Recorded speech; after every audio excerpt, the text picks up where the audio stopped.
আজ ওদের white wash করে বাড়ি পাঠাবো আমরা। হ্যাঁ ঠিক বলেছ, একদম।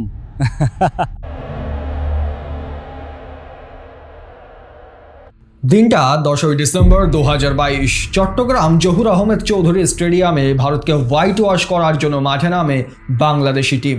সেদিন ওই টিমে সাকিব, মুশফিক, লিটন আর মোহাম্মদুল্লাহর মতো বড় বড় তারকারা ছিল। আর অন্যদিকে আমাদের ক্যাপ্টেন রোহিত শর্মা ইনজুরির জন্য ম্যাচ থেকে ছিটকে যাওয়ায় বাংলাদেশের কনফিডেন্স আরও বেড়ে যায়।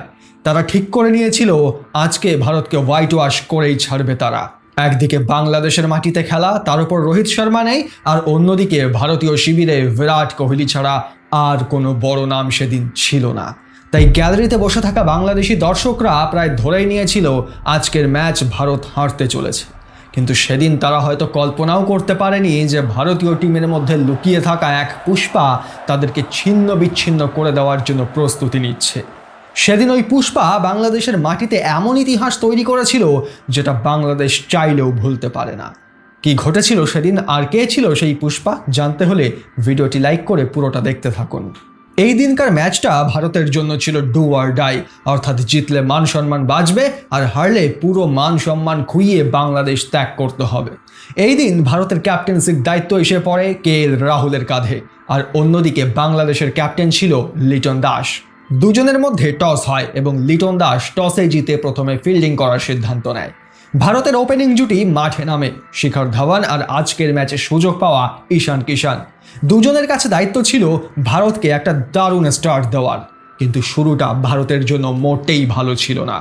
বাংলাদেশের ওপেনিং বোলার মুস্তাফিজুর রহমান আর তাসকিন আহমেদ দারুণ বল করছিল, আর পিচে ফাস্ট বোলারদের জন্য একটু সুবিধা থাকায় শিখর ধাওয়ান আর ঈশান কিষান খুব দেখে শুনে খেলতে লাগলো। তবে 3 নম্বর ওভারে মুস্তাফিজুর রহমানকে ব্যাক টু ব্যাক দুটো 4 মেরে ঈশান ভারতীয় ইনিংসের মধ্যে প্রাণ ঢালল, কিন্তু তা সত্ত্বেও 4 ওভার শেষে ভারতের রান ছিল মাত্র 15। ঈশানের ব্যাটে রান আসলেও ওদিকে শিখর ধাওয়ান কোনো মতেই বল ঠিকঠাক কানেক্ট করতে পারছিল না। দেখে মনে হচ্ছিল সে তার ছন্দ হারিয়েছে। আর 5 নম্বর ওভারে তার ওপর একেবারে খরা নেমে এলো। এই সিরিজে দারুণ বল করা মেহেদী হাসান মিরাজ বলে এসে রাউন্ড দ্য উইকেট থেকে বলটা রিলিজ করলো, আর বল সোজা ইনসুইং হয়ে হিট করলো ধাওয়ানের প্যাডে। ডিফেন্স করতে পুরোপুরি ব্যর্থ হলো সে। সাথে সাথে বাংলাদেশের গোটা টিম আম্পায়ারের কাছে LBWর জোরালো আবেদন রাখলো, কিন্তু অনফিল্ড আম্পায়ার আউট দিল না। সাথে সাথে লিটন দাস রিভিউয়ের ইশারা করলো। থার্ড আম্পায়ারের কাছে কেস পৌঁছাতেই দেখা গেল বল হিট করছে সোজা স্ট্যাম্পে। এখন আর কিছুই করার নেই, ধাওয়ানকে মাথা নিচু করে প্যাভিলিয়নে ফিরে যেতে হলো। অন্যদিকে গোটা গ্যালারি বাংলাদেশের সাপোর্টে চিৎকার করতে শুরু করলো। ধাওয়ান আউট হতেই মাঠে প্রবেশ করলো বিরাট কোহলি, আর বিরাটের পা বাংলাদেশের মাটিতে পড়তেই গোটা গ্যালারির আওয়াজ এক মুহূর্তে ঠান্ডা হয়ে গেল। বিরাট তার মাথা ওপরের দিকে করে একবার গোটা গ্যালারিটা ভালো করে দেখে নিল, কারণ সে জানতো গুরু দায়িত্ব আজ তার ওপরেই। অন্যদিকে তরুণ ঈশান কিষানের রক্ত তখন গরম।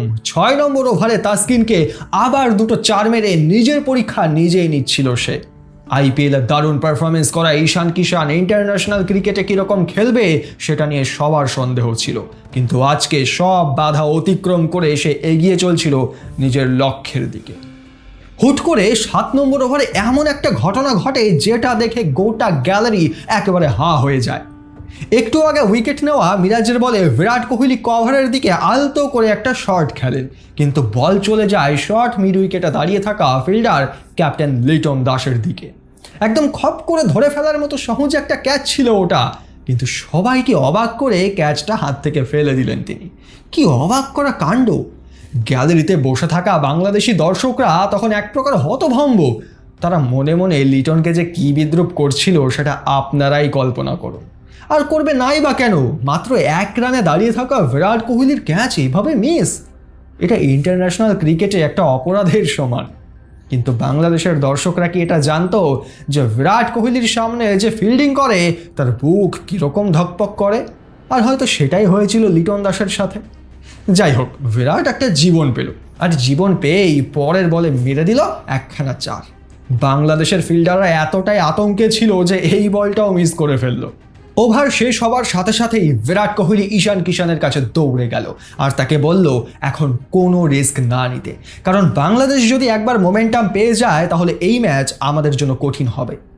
বড় ভাই বিরাটের কথা ছোট ভাই ঈশান কিষান অক্ষরে অক্ষরে পালন করলো।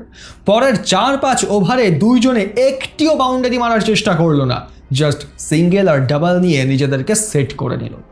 লিটন দাস তার বোলারদের নিয়ে আপ্রাণ চেষ্টা করলো খুব তাড়াতাড়ি আর একটা উইকেট নিয়ে নেওয়ার, কিন্তু বিরাট আর ঈশানের মধ্যে কেউই বড় শট খেলার কোনো চেষ্টাই করলো না। আর এই সময় লিটন বুঝতে পারলো বিরাট কোহলির ক্যাচটা এবার খুব ভারী পড়তে চলেছে। 11 ওভার শেষ হলো, ভারতের রান তখন 49, 1 উইকেটের বিনিময়ে। বিরাট আর ঈশান আবার কি একটা আলোচনা করলো। গোটা গ্যালারির বাংলাদেশি দর্শকরা বিরাটের থেকে তখন এক মুহূর্ত চোখ সরাতে চাইছিল না, কিন্তু পরের ওভারে যেটা হলো সেটা দেখে তাদেরও চোখ সরতে বাধ্য হলো। 12 নম্বর ওভারে বল করতে আসে ইবাদত হোসেনকে ঈশান কিষান ধরতক্তা মার পেরেকের মতো পেটালেন। ইবাদত ভেবেছিলেন খাটো প্লেয়ার, শর্ট বল দেবো, মারতে না পেরে ক্যাচ তুলে দেবে, কিন্তু শর্ট বলটা করার পরই তিনি নিজের ভুলটা বুঝতে পারলেন। ঈশান কিষান শর্ট বলটাকে ঘুরে গিয়ে এমন এক পুল শট মারলো যেটা দেখে স্বয়ং ইবাদত হোসেনও অবাক হয়ে গেলেন। এরপর ফলাফল কি দাঁড়ালো জানেন? দ্বিতীয় বলে 4, তৃতীয় বলে 4, পঞ্চম বলে 6 আর শেষ বলে 4। এই ওভারে 18 রান লুটে নিল ঈশান। পরের ওভারে সাকিব বল করতে আসলে একটা সিঙ্গেল নিয়ে 7টি 4 আর একটি ছক্কা মেরে নিজের হাফ সেঞ্চুরি পূরণ করে এই লম্বা চুলওয়ালা বিহারের শের ঈশান কিষান। সবার চোখ এবার বিরাট কোহলির থেকে সরে ঈশান কিষানের ওপর আসতে শুরু করলো। এমনকি সাকিবদের কাছে ছিল এটা out of the syllabus question, কারণ তারা শুধু বিরাটকে আউট করার কথাই ভাবছিল, আর অন্য দিক দিয়ে ঘরের পেছনের দরজা খুলে চলে আসলো ঈশান কিষান। তারই রুদ্ররূপ দেখে বিরাট কোহলিও মনে মনে ভাবছিল আজ ওকে সিঙ্গেল দিয়ে দেওয়াটাই আমার জন্য সব থেকে ভালো হবে। সে ঈশানের পিঠ চাপড়ে বলল, খেলতা রহ, মে হুঁ তেরে সাথ। ব্যাস, বিরাটের এই কথা শুনেই ঈশানের ভেতর কনফিডেন্স যেন 100 গুণ বেড়ে গেল। 17 নম্বর ওভারে তাসকিনকে একটা বিশাল বড় 6 মেরে ভারতের 100 রান পূরণ করায় এই দুই ব্যাটসম্যান। ঈশান কিষান তখন ফুল কনফিডেন্সে, আর এটাই তার জন্য কাল হয়ে উঠল 20 নম্বর ওভারে। লিটন দাসের সবচেয়ে ভরসাযোগ্য বোলার মিরাজ দ্বিতীয় বলটা অফ সাইডের বাইরে একটু ফ্লাইট দিল। ঈশান বলটাকে স্লগ সুইপ করে মিড উইকেটের ওপর দিয়ে মেরে দিল একটা সুন্দর 4। তবে এরপরেই ঘটল বিপত্তি। ঠিক এর পরের বলে আর একটা সুইপ শট খেলতে গিয়ে বল হাওয়ায় উঠে যায়। সাকিব আল হাসান দৌড়ে এসে ডাইভ দিয়ে ক্যাচটা তালুবন্দি করে নেয়। সাথে সাথে গোটা গ্যালারি ফেটে পড়ে চিৎকারে। ঈশান কিষান মাথা নিচু করে ড্রেসিং রুমে ফিরে যাচ্ছে, ঠিক তখনই থার্ড আম্পায়ার রিভিউ করে দেখতে পারে সাকিব ক্যাচটা ধরার আগেই বলটা মাটিতে ড্রপ খেয়েছে। ব্যাস, এখন আর যাওয়া কোথায়? বাংলাদেশের মাথায় যেন এক বাজ পড়ল। একে তো প্রথমেই বিরাট কোহলির ক্যাচ ফেলেছে, তার উপর আবার দুর্দান্ত ফর্মে থাকে ঈশান কিষানের ক্যাচ মিস। এটা যেন কোনো মতেই মানতে পারছিল না বাংলাদেশি দর্শকরা। ঈশান কিষান পিছনে ফিরে ব্যাট করার জন্য আবার পিচে আসে, আর এবার জীবনদান পেয়ে সে যেন আরও ভয়াবহ হয়ে ওঠে। এই ওভারেরই পঞ্চম বলে মিরাজকে আর একটা 4 মারে সে। এর সাথে সে পৌঁছে যায় 90-এর ঘরে। অন্যদিকে বিরাট কোহলি তখন 36 বলে 28 রানে ব্যাট করছে। যেখানে 90 রানের ঘরে পৌঁছানোর পর সব ব্যাটসম্যান দেখে শুনে ব্যাট করতে শুরু করে যাতে সেঞ্চুরিটা কনফার্ম করা যায়, সেই জায়গায় ঈশান কিষানের মধ্যে এইসব কিছুই ছিল না। সে মেরে খেলার সিদ্ধান্তে অনড় ছিল, কিন্তু বড় ভাই বিরাট কোহলি তার কাছে এসে তাকে বোঝায় এটা তোর কেরিয়ারের সেরা ইনিংস হতে পারে, হয়তো আজকের পর তুই এরকম সুযোগ নাও পেতে পারিস, তাই ধীরে সুস্থে নিজের সেঞ্চুরিটা পূর্ণ কর, তারপর দুইজন মিলে পেটাবো। এটা শোনার পর ঈশান নিজেকে একটু শান্ত করে আর বড় ভাই বিরাটের কথা মতো সিঙ্গেল নিয়ে 100-র দিকে এগোতে থাকে। ঈশান যতক্ষণ সিঙ্গেল ডাবল নিয়ে 100-র দিকে এগোচ্ছিল, তখন বিরাট কোহলি মিরাজ আর সাকিবের ওভারে একটা করে বাউন্ডারি মেরে টিমের রান রেট ঠিক রাখছিল। ঈশান কিষান তখন 97 রানে ব্যাট করছে। এবার 23তম ওভারের প্রথম বল হাতে অফ স্পিনার আফিফ হোসেন।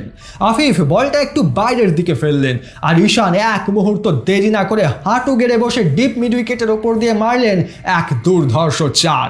আর এই 4-এর সাথেই পূর্ণ হলো ঈশান কিষানের ওডিআই কেরিয়ারের প্রথম আন্তর্জাতিক সেঞ্চুরি। মাত্র 85 বলে 100 রান। সেঞ্চুরিটা করার পরই ঈশানের উচ্ছ্বাস দেখার মতো ছিল। ব্যাট ঘুরিয়ে 2 হাত তুলে যে গর্জন তিনি দিয়েছিলেন তাতে স্পষ্ট বোঝা যাচ্ছিল এই 100 রানটি তার কেরিয়ারের জন্য কত বড় একটা টার্নিং পয়েন্ট হতে চলেছে। বিরাট কোহলি তার ছোট ভাইয়ের মতো ঈশান কিষানকে বুকে জড়িয়ে ধরে তাকে অভিনন্দন জানালেন। 25 ওভার শেষে ভারতের স্কোর গিয়ে দাঁড়ালো 170, 1 উইকেটের বিনিময়ে। সেঞ্চুরি করার পর ঈশান কিষান যেন খোলা আকাশে উঠতে থাকে, আর ওদিকে কোহলিও নিজের হাফ সেঞ্চুরির দিকে এগিয়ে চলছিল। কিন্তু 26তম ওভার থেকে চট্টগ্রামের চৌধুরী স্টেডিয়ামে যা শুরু হলো তা সাধারণ কোনো ব্যাটিং ছিল না, সেটা ছিল এক অনবদ্য তাণ্ডব। ঈশান কিষান সিদ্ধান্ত নিয়েছিলেন বাংলাদেশের কোনো বোলারকেই এবার তিনি ছাড়বেন না। 26তম ওভারে বোলিংয়ে এলেন ইবাদত হোসেন। ইবাদতের একটি শর্ট অফ লেন্থ বলকে কভারের ওপর দিয়ে তুলে এক সুবিশাল ছক্কা হাঁকালেন ঈশান। এই ওভারেই মিড উইকেটের ওপর দিয়ে আরেকটি 6। বাংলাদেশের বোলাররা বুঝতে পারলেন আর চট্টগ্রাম স্টেডিয়ামে তাদের জন্য কতটা কঠিন সময় অপেক্ষা করছে। 27তম ওভারে সাকিব আল হাসানের হাতে বল তুলে দিলেন অধিনায়ক লিটন দাস, কিন্তু সাকিবকে ভরা স্টেডিয়ামে ঈশান এমন মারে যেটা দেখে সাকিব লজ্জায় পড়ে যায়। একটি 4 আর দুটো 6 মেরে ওই ওভারে গোটা 20 রান ওঠে। পরের ওভারে মিরাজের দ্বিতীয় বলে একটা সিঙ্গেল নিয়ে বিরাট কোহলি নিজের হাফ সেঞ্চুরি পূর্ণ করেন, আর ঠিক পরের বলে একটা গগনচুম্বী ছক্কা হাঁকিয়ে ঈশান পূর্ণ করেন তার 150 রান, তাও আবার মাত্র 103 বলে। অর্থাৎ 100-র পরের 50 সে করেছিল মাত্র 18 বলে। খেলা তখন সেই লেভেলে চলছে। বাংলাদেশের বোলাররা বিরাট কোহলির নাম ভুলে এখন ঈশানকে আউট করার জন্য উঠে পড়ে লাগলো, কিন্তু ঈশানকে কি আর থামানো যায়? মিরাজের পরের বলেই আবার একটা 4 মেরে দিল সে। ঈশান যেন এক ক্ষুধার্ত সিংহের মতো সামনের দিকে এগিয়ে চলছিল। তাকে ধরার ক্ষমতা এবং সাহস বাংলাদেশের বোলারদের মধ্যে ছিল না। প্রত্যেকটা ভারতবাসী তখন ঈশানের খেলা দেখে এতটাই ইমপ্রেস হয়ে যায় যে তারা প্রার্থনা করতে লাগে যাতে এই ছেলেটা অন্তত 200 করে। কিন্তু ক্রিকেটের আসরে 200 রান টাচ করা কোনো সাধারণ বিষয় না। সচিন তেন্ডুলকরের মতো লেজেন্ড না জানে কতবার 200 রানের কাছে গিয়ে আউট হয়ে গেছে। তাই আজকে ঈশান 200 করতে পারবে কি পারবে না এটা নিয়ে বাংলাদেশ থেকে শুরু করে ইন্ডিয়া সব জায়গায় আলোচনা শুরু হয়। কোহলি জানতেন ঈশান আজ এমন এক জোনে আছে যেখানে তাকে থামাতে যাওয়া মানে পুরোপুরি বোকামি। কোহলি 1-2 রান নিয়ে ঈশানকেই বেশি স্ট্রাইক দিতে থাকেন। 30 নম্বর ওভারে লিটন দাস মিরাজকে আবার ডাক দেয় বল করার জন্য। মিরাজ একটু ইতস্তত বোধ করলেও ঈশানের সামনে বল করা ছাড়া তার আর কোনো উপায় ছিল না। মিরাজের মনে তখন ভয় ঢুকে গেছে, কারণ তার সামনে সেই বেপরোয়া ব্যাটার ঈশান কিষান। মিরাজকে বোলিংয়ে আসতে দেখে ঈশান কিষানের মনে যেন লাড্ডু ফোটে। দ্বিতীয় বল মিড উইকেটের ওপর দিয়ে চোখ ধাঁধানো 6। পঞ্চম আর ষষ্ঠ বলে ব্যাক টু ব্যাক দুটো 4 মেরে এই ওভারে 17 রান তুলে নেয় সে। অবস্থা এমন ছিল যে বাংলাদেশের বোলাররা কোথায় বল ফেলবে সেটাই বুঝতে পারছিল না। 30 ওভারে ভারতের রান গিয়ে দাঁড়ায় 246, অর্থাৎ প্রায় 250 রানের কাছাকাছি। এখনো বাকি 20 ওভার। বাংলাদেশের গ্যালারিতে বসে থাকা দর্শকদের মনেও তখন ভয় ঢুকে গেছে, কারণ যেভাবে বিরাট আর ঈশান খেলছিল তাতে এই রান কোথায় গিয়ে দাঁড়াবে সেটা তারা কল্পনাও করতে পারছিল না। অবশেষে কোনো উপায় না দেখে মুস্তাফিজুরকে বলে টানে লিটন দাস। আশা ছিল মুস্তাফিজের কাটারগুলো অন্তত কাজে আসবে, কিন্তু হলো তার উল্টোটা। মুস্তাফিজের কাটার আগেই বুঝে ফেলে স্কোয়ার লেগ আর ফাইন লেগের মাঝখান দিয়ে দুটো 4 মেরে দিল ঈশান। বাংলাদেশ যেন কোনো হিসেবই মেলাতে পারছে না, কাকে ছেড়ে কাকে বল দেবে এটাই তখন সব থেকে বড় চ্যালেঞ্জ হয়ে দাঁড়ালো বাংলাদেশের ক্যাপ্টেনের কাছে। 34 নম্বর ওভার তাসকিন বলে আসতেই বড় ভাই আর ছোট ভাই মানে বিরাট আর ঈশান মিলে ব্যাক টু ব্যাক 3টে বাউন্ডারি হাঁকালো। ফার্স্ট বোলার হোক বা স্পিনার, আজ সবার কপালে দুঃখ ছিল। বল কুড়োতে বাংলাদেশের অবস্থা তখন টাইট। ওদিকে বাংলাদেশের স্টেডিয়ামে এক অন্য দৃশ্য চোখে পড়ল। বাংলাদেশের দর্শকরা তারা ভারতের 4-6 সেলিব্রেশন করছিল। হয়তো তারা ভাবছিল পরে সুযোগ পাবো কি পাবো না, তার থেকে এখনই আনন্দ করে নি। যাই হোক, এটা খারাপ কিছু ছিল না। এদিকে ঈশান কিষানের রান তখন গিয়ে পৌঁছালো 197-তে। সত্যি বলতে এই সময় বাংলাদেশ হোক বা ইন্ডিয়া, প্রত্যেকটা দেশের যারা সত্যিকারের ক্রিকেট ফ্যান তারা চাইছিল এই ছেলেটা আজ 200 করুক, কারণ ও আজ যা ক্রিকেট খেলেছে তাতে 200 না করতে পারলে ওর উপর খুব অন্যায় হবে। স্টেডিয়ামে উপস্থিত প্রত্যেকটি মানুষের বুক তখন ধকপক করছে। বিরাট কোহলি জানতো ঈশান কিষান ইয়ং ছেলে, হয়তো 6 মেরে 200 করতে গিয়ে নিজের সবটাই শেষ করে ফেলবে। তাই তাড়াতাড়ি তার কাছে গিয়ে পরামর্শ দিল তাড়াহুড়ো না করে সিঙ্গেল নিয়ে 200 রানটা পূর্ণ করতে। আর বিরাট কোহলির কথা মতোই 35 নম্বর ওভারে মুস্তাফিজের লাস্ট বলে একটা সিঙ্গেল নিয়ে পূর্ণ করলো তার জীবনের প্রথম 200 রানের ইনিংস। তাও আবার কত বলে জানেন? মাত্র 126 বলে। এবার বুঝতে পারছেন ভিডিওর প্রথম দিকে কাকে পুষ্পা বলেছিলাম? বুঝতে পারলে তার নামটা নিচে কমেন্ট করে আমাকে জানাতে ভুলবেন না। এত কম বলে 200 রান সচিন, সেহবাগ বা গেলরাও করতে পারেননি। এই সমস্ত কিংবদন্তিদের অনেক পেছনে ফেলে মাত্র 25 বছর বয়সে এই বিশ্ব রেকর্ড নিজের নামে করে নেয় বিহারের এই তরুণ ছেলেটি। গোটা স্টেডিয়াম উঠে দাঁড়িয়ে দলমত নির্বিশেষে হাততালি দিয়ে তাকে সম্মান জানায়। পরের ওভারে তাসকিনকে একটি 4 আর একটি 6 মারে সে, কিন্তু পঞ্চম বলে আরেকটি 6 মারার চেষ্টায় লিটন দাসের হাতে ক্যাচ দিয়ে আউট হয়ে যায় ঈশান। আউট হওয়ার আগে 204 স্ট্রাইক রেটে 131 বলে 210 রানের এক ঐতিহাসিক ইনিংস খেলে যান তিনি, যেখানে ছিল 24টি 4 এবং 10টি 6। ঈশান আউট হওয়ার পর মাঠে নামেন শ্রেয়াস। ভারতের রান তখন 306 আর কোহলি 85 রানে ব্যাট করছে।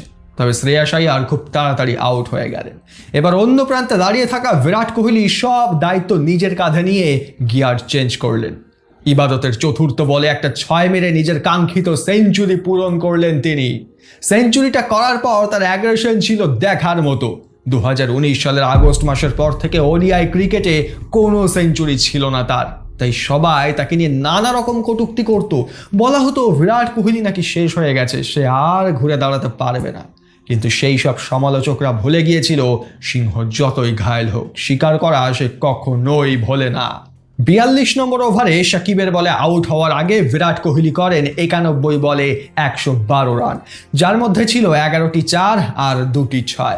কোহলির এই ইনিংস যে শুধুমাত্র তার 17 রানে সীমাবদ্ধ ছিল তা নয়, এই ম্যাচে একটা বড় ভাইয়ের মতো দায়িত্ব পালন করে ঈশান কিষানকে সামলানো এবং বাংলাদেশি বোলারদের ম্যাচ থেকে ছিটকে দেওয়া সবই ছিল তার বুদ্ধি। বিরাট কোহলি যখন ড্রেসিং রুমে ফিরে যায় তখন ভারতের স্কোর ছিল 350-এর কাছাকাছি। এরপরে বাংলাদেশের বোলাররা ম্যাচে কামব্যাক করার চেষ্টা করে ঠিকই, উইকেটও নেয়, কিন্তু তখন অনেক দেরি হয়ে গেছে। ভারতীয় ইনিংসের শেষের দিকে ওয়াশিংটন সুন্দর আর অক্ষর প্যাটেল মিলে ছোট কিন্তু বড় ইনিংস খেলে, যার দরুন 50 ওভার শেষে ভারতের রান গিয়ে পৌঁছায় 409-এ। এই পাহাড় সমান রান তাড়া করে ম্যাচ জেতা বাংলাদেশের জন্য ছিল এক বড় চ্যালেঞ্জ।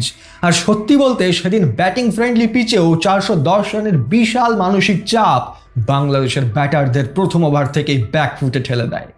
ইনিংসের শুরুতে আনামুল হক আর লিটন দাস আক্রমণ শুরু করে ঠিকই, কিন্তু 5 নম্বর ওভার থেকে এই খেলার চিত্রটা বদলাতে শুরু করে। স্পিনার অক্ষর প্যাটেলের ফ্লাইট বলটা ড্রাইভ করতে গিয়ে লং অফে সিরাজের হাতে সহজ ক্যাচ তুলে দেন আনামুল হক।